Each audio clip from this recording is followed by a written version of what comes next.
My name is Morgan Hale, and I'm 38. The night my boyfriend texted, "I'm not coming back until you buy me the new Denali. I've earned it." My parents agree.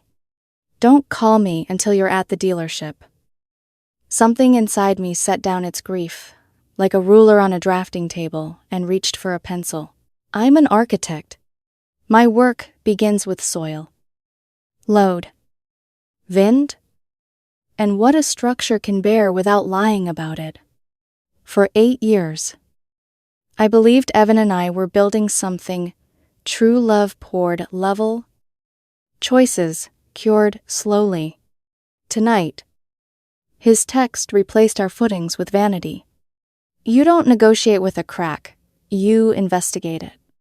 You mark it, measure it, decide whether to repair or remove the compromise section entirely.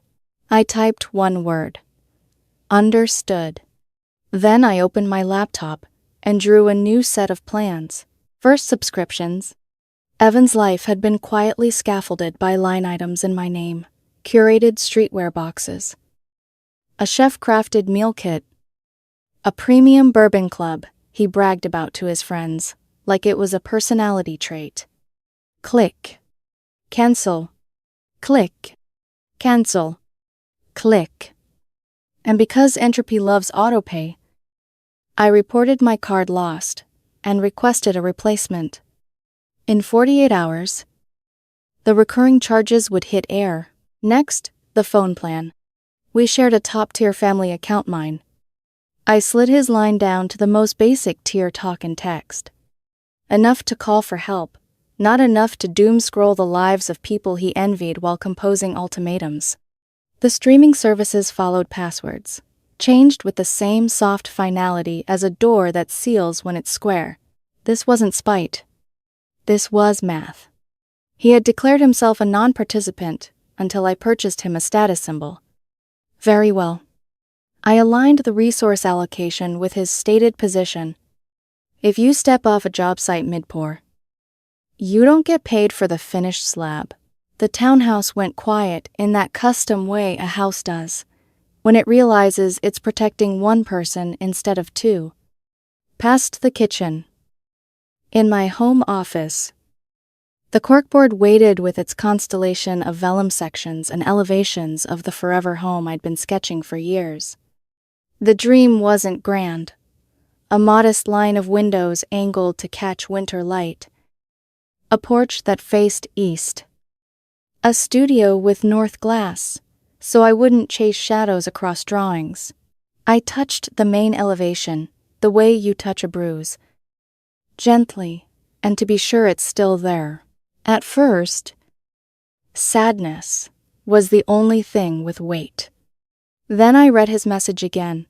I've earned it, and sadness slid off the scale, replaced by a steadier element resolve. Heavy as concrete. My computer chimed. An email from the credit card company, new card on the way. Another from the meal kit. We're sorry to see you go. I brewed tea. I wouldn't taste. Then opened a blank document titled Contingencies and listed calls to make in the morning the attorney my mentor swore by, a locksmith, and, if it came to it, a civil standby request I hoped never to use. Around midnight, a notification lit the screen. Not Evan. Robert. His father, Morgan. Good. You picked up. We've got a little misunderstanding that's gotten out of hand. Robert's voice has the varnish of a handshake deal you're meant to accept, because the hand is older. Not sure what there is to misunderstand. I said, Evan sent an ultimatum. Don't be difficult. Dear, Evan's been torn up. His phone's acting up. You're being cold. Let's get him back home and talk like adults. Man to, well, you know what I mean. Robert, I said, this is between Evan and me.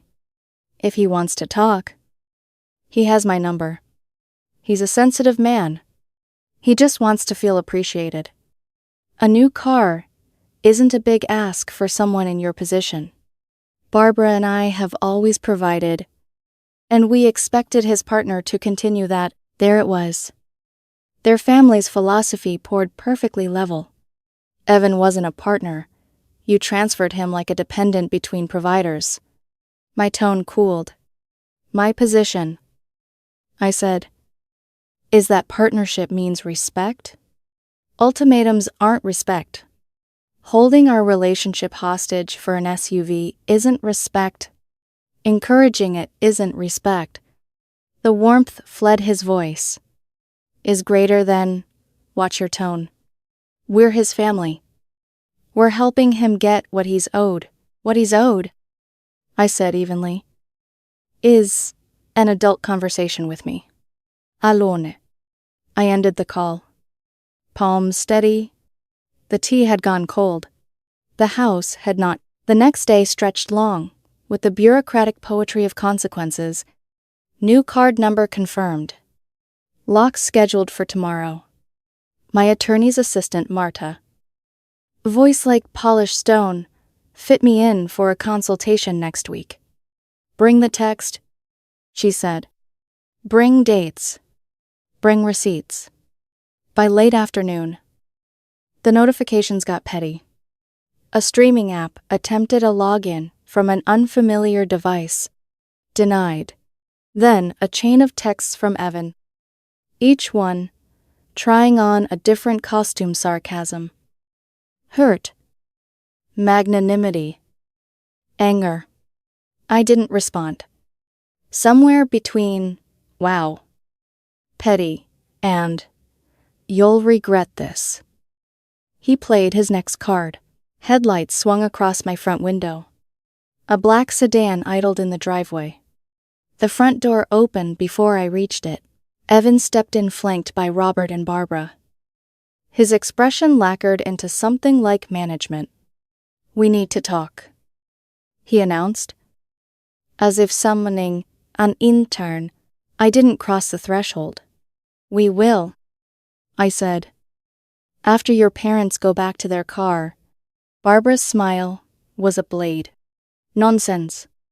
We're here as mediators to ensure a productive. This isn't a mediation, I said, keeping my eyes on Evan.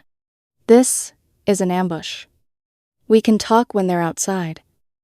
Evan lifted his hands in performative caution. I'm not going in there alone with you. You've been hostile. Frankly, I'm scared. I almost laughed. 2 weeks of silence. One ultimatum. And I was the hazard. If you need protection, that speaks volumes. You have 1 minute to ask your parents to return to the car.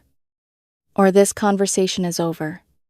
Robert started to puff up old world authority with new world entitlement.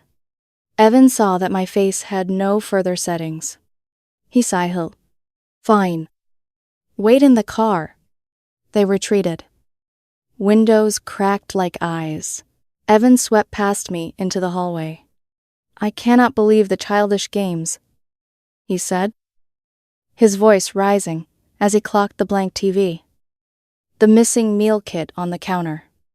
My data, my shows, my boxes, financial abuse. Morgan. Or, I said, closing the door. A reallocation of luxuries for someone who declared himself out until I buy him a car. You can pay for your own entertainment. With what money, he laughed. Sharp and humorless. You know what I make. You're supposed to be my, he stopped himself. Then sneered at the corkboard in my office. Oh, please. Don't start with your silly little drawings. He walked straight to the board. This ridiculous dream house.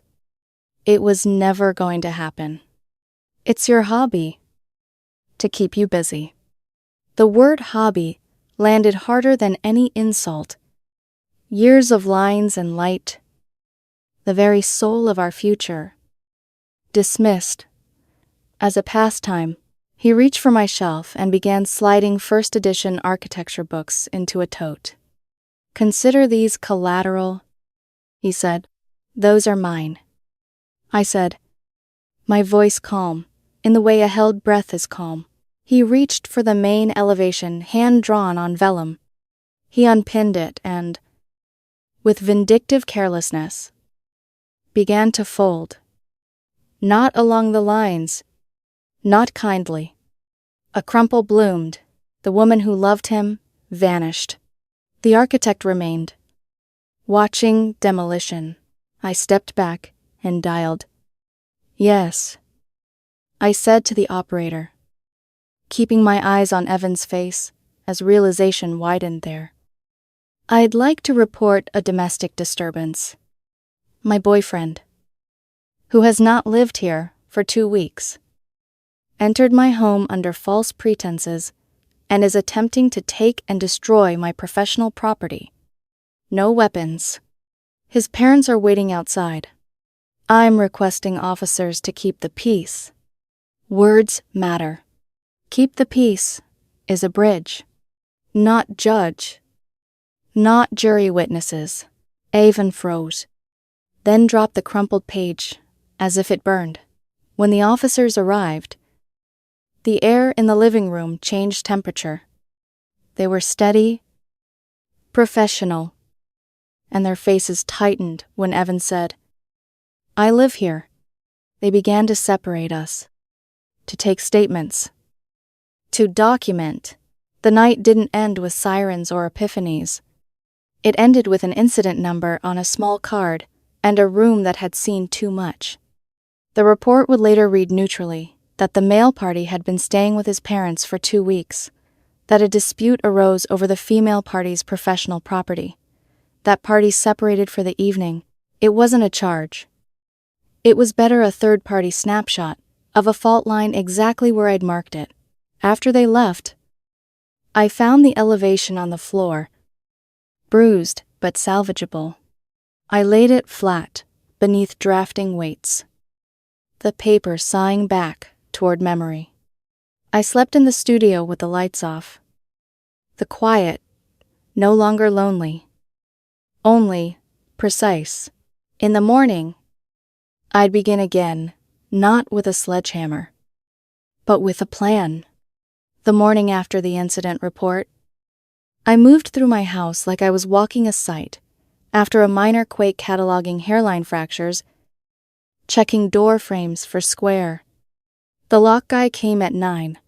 He was brisk, boots clean, the kind of man who keeps a tidy truck and calls you ma'am without condescension. When he left, the door closed with a new confidence. A sound I hadn't realized I'd missed. Marta, from the attorney's office, squeezed me into a lunchtime slot the following Tuesday. "Bring the text, the incident card, anything that shows timelines," she said. Timelines I could do? I live in layers preliminary. Schematique. Design, development. Construction document. The story was ugly, but the paperwork could be beautiful. Evan didn't text that day. Robert did. "We'll try again tonight." No need for theatrics this time. Family can sit at the table together like adults, as if the police report had been my performance. I didn't respond. Instead, I opened a new folder on my desktop and named it Structural Assessment. Inside scans of the ultimatum, screenshots of his social profiles public. Of course, performance art needs an audience. Photos of the crumpled elevation slowly relaxing under weights. By afternoon, the amber cathedral of Bramble and Rye would already be humming with people like we used to be, couples in good jackets, and women who laugh like small silver bells. I realized, with a stab of something like anthropological curiosity, that every table holds a blueprint you can't see. So many plans, so many fault lines. Evan's next volley was a story post a whiskey glass. An expensive label. The caption, "Leveling Up." The tag revealed Robert at the same table. Barbara's manicured hand, in the corner of the frame. I took the screenshot. Added the date and time to the file name. If you must live like a highlight reel. Don't be surprised when the B-roll becomes discovery. 2 days later. The doorbell rang, while I was still in my running shoes. Evan stood there alone. Hands visible. Contrition arranged on his face like a suit pocket square.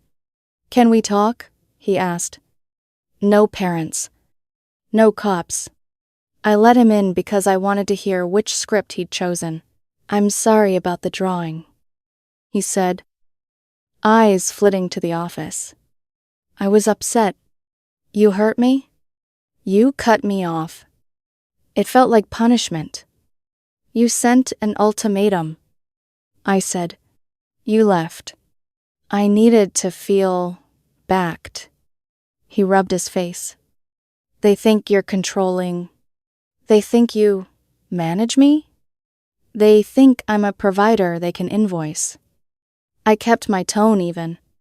"They taught you that love looks like a parade of upgrades bought by whoever has the higher limit." He blinked. "That's not fair.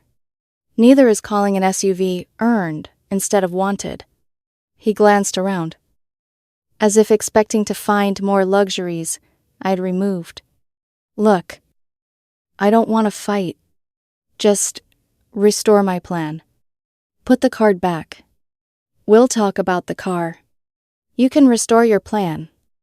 You can get your own card." I folded my arms to keep from gesturing toward the board again. "Then we'll talk." The veneer slipped. "You're being cruel." "I'm being accurate," I said. "There's a difference." He stepped closer. "You're going to regret this." There it was, the low, familiar hum of manipulation, dressed as prophecy. I remembered the sound it had always made in my chest. The way it used to loosen my boundaries by a half-inch. It didn't this time. "I already regret plenty," I said. "This, not yet." He left without slamming the door. That, too, felt like a tactic. A gentleman's exit for a performance review that hadn't gone to plan. That weekend, I met my friend Tasha for coffee in a place that smells like new beginnings and ground beans. Tasha is a structural engineer. We talk in metaphors and seismic ratings. I showed her the incident card. "He hates paper trails," she said, taking a sip. "Good. Make a road out of them. His parents are doubling down." I said, "They think I'm cold." "You're precise," she said. "There's a world of difference. Precision feels like cold to people who survive on heat." I told her about the way his hands had moved toward the board before he even finished insulting it. Like destruction was muscle memory. Tasha frowned. "The elevation," she asked, cradled and waited. I said, "Recovering." She tapped the table. "Get a safe for the originals. Lock up your first editions. Back up everything. If he files anything, it'll be a blitz, emotion, and speed. Your job is to slow time down. Judges love time slowed down." "Did I ever tell you," I said, "that he calls himself the prize in group chats? That he writes those captions about leveling up after I pay his bourbon club?" Tasha laughed without humor. "People who think they're prizes always want podiums. You built him one. He thinks it's his now." Monday came with a message from Marta 2's, 1130 a.m. confirmed. I arrived early. The conference room had glass walls and a view of a park where children made rules for games that would dissolve by snack time. The attorney, her name was Elena Ortiz, joined me with a yellow pad and the kind of calm that looks like a lake until you noticed the ripples of wind. I gave her the story in lines, then layers, then load calculations. She let me finish before she spoke. You two aren't married, she said. That limits his claim set. He can still file for palimony cohabitation support. He can allege unjust enrichment. Claim he made career sacrifices while you advanced. He can seek temporary orders, a stipend, exclusive occupancy. He won't get the world, but he'll try to grab a continent. You brought the text. I slid over the printout. I'm not coming home until you buy me a new SUV. I've earned it. My parents agree. Don't call me until you're at the dealership. Her eyes narrowed with professional appreciation. And the incident card, she read. Good language. Keep the peace. Establishes he hasn't lived there for 2 weeks. Shows who initiated escalation. Any social media. I opened my laptop. Screenshots bloomed across the screen. Whiskey, designer bags, a spa check, and that coincided with a day he'd ask me for cash, for gas. Elena nodded. Keep capturing. Add dates, times, and any geotags. We'll compare against bank statements if he demands support. Bank statements I pay for. I said, half to myself, which cuts both ways.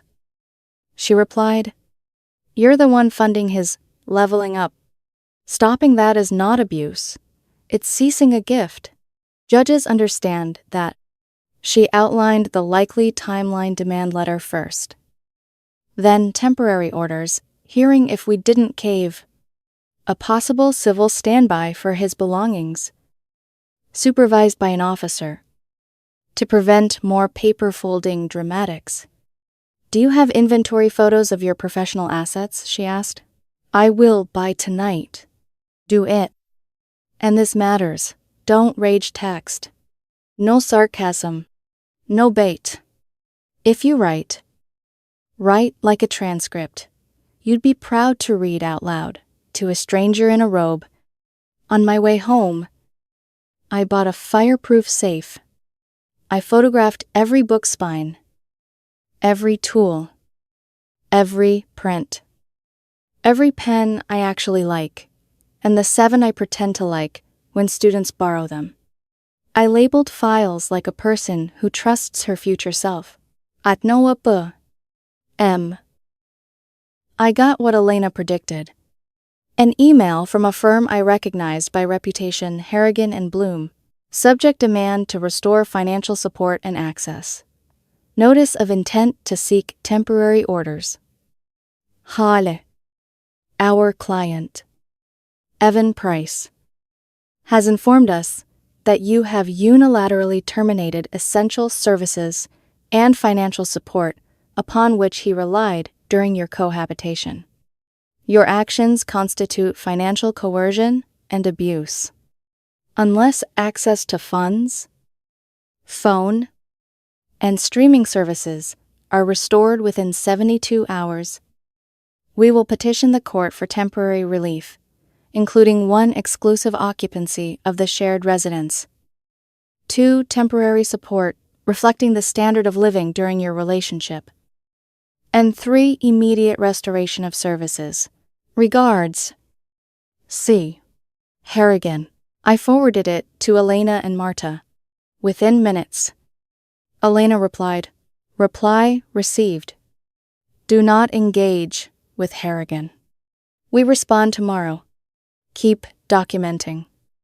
Assume they'll try an unannounced visit, call 911 if it escalates. We'll request a civil standby date so he can collect belongings without collateral. My front light clicked on motion sensor, catching a stray cat or a thought too big for the dark. I checked the porch camera. Empty. The new locks worked. The safe glowed faintly when I opened it to slide the flattened elevation inside a protective sleeve. The paper had relaxed, but you could still see where his fingers had tried to crease what wouldn't belong to him. The next morning, I woke to a flood of messages. Not from Evan, from Barbara. Morgan. Darling. We're truly disappointed. We raised Evan to expect partnership, not punishment. This is beneath you. People are watching. Don't humiliate yourself with police again. I stared at that last line longer than I should have. The way abusers borrow the language of humiliation fascinates me. Consequences look like humiliation to people who rely on impunity. I took a screenshot, time-stamped it, filed it. At noon, Elena's response letter went out, measured factuel. Not 1 degree hotter than necessary. It attached the ultimatum. It summarized the incident report. It noted the 2-week absence. It expressed our willingness to coordinate a civil standby so Evan could retrieve his items without touching my professional equipment. It declined to restore luxuries. The sedan appeared again before sunset. This time, only Evan stepped out. He held a duffel. No entourage. He rang the bell twice, then 3 times. I let him see me through the beveled glass. I didn't open the door. He lifted his hands, palms out. I just want my things, he said through the door. We can be decent. We will be, I said, loud enough to carry. We'll schedule a civil standby. Your lawyer has the email. He smiled like a man who believes charm is a crowbar. Come on. Morgan. Don't be like this. Like what I asked? He didn't have a word. He had a look, a flicker of calculation that, for once, didn't find purchase. He lowered his hands and backed away. When he reached the car, he turned and called. You'll pay for this. Judges hate vindictive women. I didn't answer. Instead, I held the incident card between my fingers like a talisman. The ink dry and ordinary and perfect. That night, I stood in my office and traced the ghost of the crease lines with my eyes. The drawing had survived him. The house would have, too, if the foundation had been shared. You can't ask one wall to carry the weight of a cathedral. It'll bow, then crack. Then, teach you what gravity does to arrogance. Elena's calendar invite for the temporary orders hearing landed in my inbox at 9:17 p.m. The subject line was plain: hearing, support, occupancy, Evan Price. The date was soon enough to feel like a countdown, and far enough away to give them time to posture. I shut off the lights. The new deadbolt turned cleanly. Precision. Not heat. Process. Not spectacle. The siege had begun. I would not rush the pour. The day of the temporary orders hearing arrived with a kind of sky architect's dream of slate gray. Diffused light. No shadows to hide behind. Ivora Navi. The color of calm authority. Elena met me outside the courthouse. Hea Binda. Thick. Her expression unreadable in the best way. Inside, the hall smelled of paper and nerves. Evan was already there with Harrigan. His lawyer, the shark in a silk suit Elena had warned me about. He caught my eye and smiled the way a child might at someone they used to fool. His parents sat a row behind him. Barbara whispering into her husband's ear like a stage director, giving last-minute notes. The judge was older. Pragmatic. The type who'd seen too many theatrics to be moved by charm. The bailiff called the case Visut. Harrigan started strong, polished, practiced empathy. Your Honor, our client has endured weeks of unilateral financial deprivation. Ms. Hale controlled all accounts. Excess.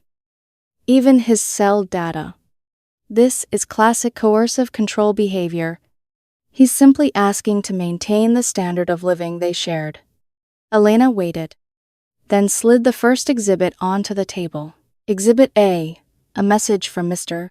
Price, dated 3 weeks prior. I'm not coming home until you buy me a new SUV. I've earned it. My parents agree. Exhibit B, a police incident report documenting that Mr. Price has been living with his parents since that message. Exhibit C, financial statements showing Ms. Hale stopped funding non-essential luxury subscriptions after his departure. She turned one page like she was turning a gear. No threats. No harassment. Just the reallocation of expenses. This isn't coercion, it's boundaries. The judge adjusted his glasses, scanning the text printout. Mr. Price. You sent this, Evan shifted. It was a joke. Frustration. It reads like an ultimatum. Harrigan tried to pivot emotionally charged communications. Misunderstandings. Shared goals. The judge held up a hand. Save the adjectives. Counsel. Then he asked Elena, any evidence of abuse? She shook her head. Only evidence of entitlement. A chuckle rippled through the back row before the gavel restored silence. After 40 minutes, the ruling came succinct. Surgical. No exclusive occupancy. The residence remains with Miss Hale. Temporary support of a modest amount is granted given Mr. Plasson Price's lower income. Parties will maintain civility. Next hearing in 90 days. A clean split. Fair. Measured. Quietly devastating to Evan. Harrigan tried to salvage face. We'll revisit when further evidence arises. Elena nodded once.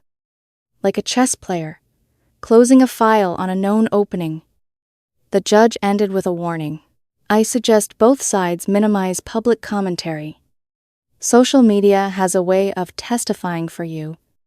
Outside the courtroom. Evan's smile returned, but brittle now. The kind that cracks under its own reflection. Congratulations, he said. You get to feel superior. I get to feel safe. I said, that's all. Barbara stepped in. Perfume thick enough to choke composure. You embarrassed this family, she hissed. Then consider it a mirror. I replied, and walked away.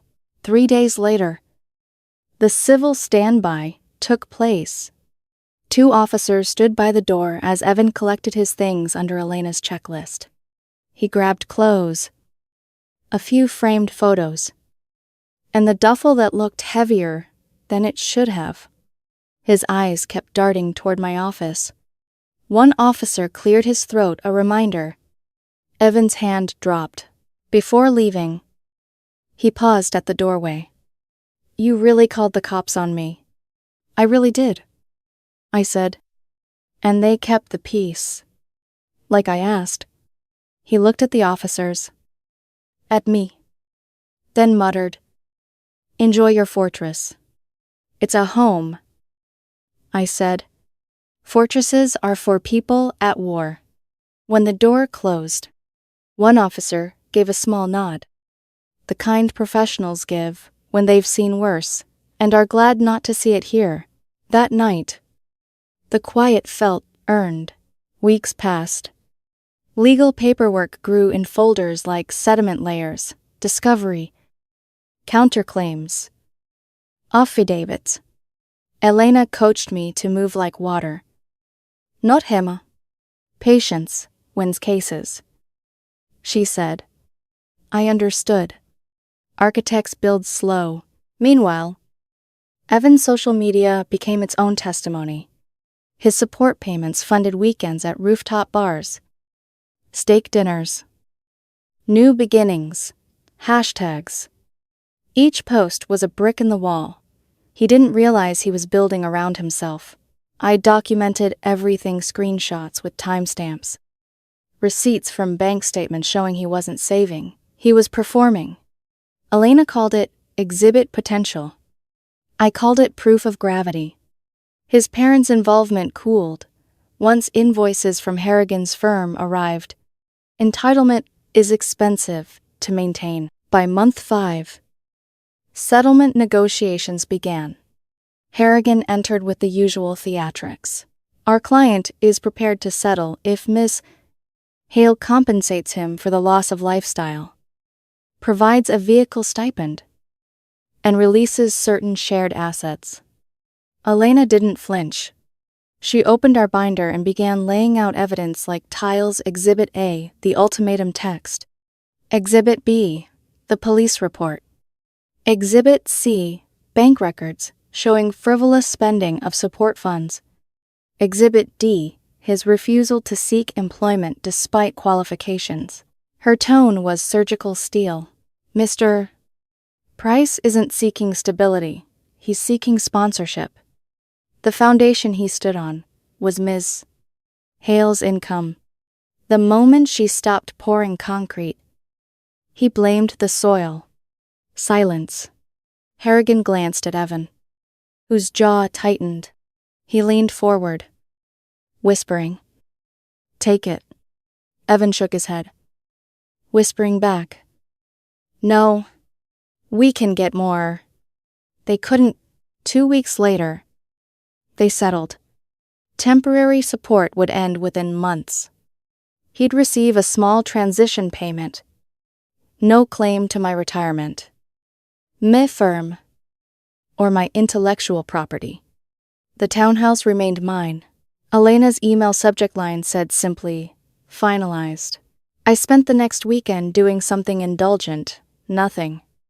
No drafting. No litigation. No strategy.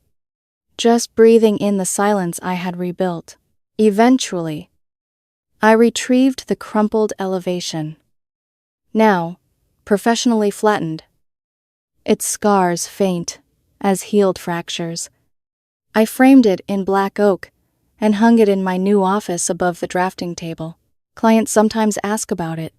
I tell them it's a lesson. Every structure tells you what it can bear. The smart ones listen before they build higher. I didn't demolish the dream house design. I adjusted it, scaled down, simplified lines, stronger base. Last month, I bought a small plot outside the city slope land. Nothing flashy. I'm drawing something for myself this time. One story. East facing. A porch that can hold the morning light without complaint. Evan's name comes up less now. When it does, it's usually as a cautionary anecdote among mutual acquaintances, the guy who tried to negotiate love like a business contract. As for Robert and Barbara, they stopped calling. The silence from their side is its own apology. Sometimes at night, when the drafting lamp hums low and the paper is warm beneath my wrist, I hear that first word again. Understood.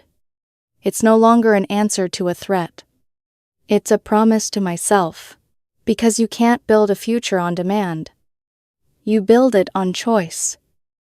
On integrity. On soil that holds. And this time, the foundation is flawless.